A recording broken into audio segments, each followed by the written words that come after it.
Donc là concrètement c'est quoi là ce que vous avez dans les mains? Des moustiques. Des moustiques et là il y a des moucherons aussi.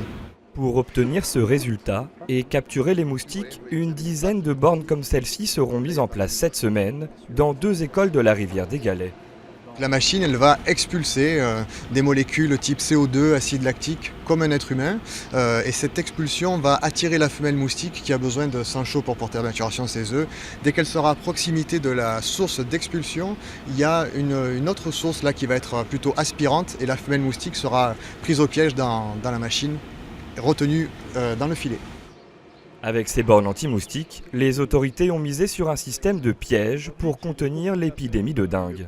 Là, on est vraiment sur un déploiement, donc il y a 2 écoles ici qui vont être équipées. Et ensuite, nous, on a commencé déjà les porte-à-porte, tout ça chez les gens, pour pouvoir installer très rapidement les pièges et essayer de couvrir tout le quartier et de suivre surtout si on a moins de moustiques ici que dans d'autres quartiers du port, etc. Ce matin, les élèves découvrent cette borne anti-moustique en compagnie du maire du port. On a ici un environnement qui peut-être favorise aussi sur les premières statistiques où on voit apparaître les premiers cas de dengue au port. Donc c'est pour ça qu'on a privilégié et voulu attaquer à la source. 4 bornes anti-moustiques ont été installées dans l'école Eugène Daillot cette semaine. 6 autres machines seront bientôt mises en place à l'école Laurent Vergès.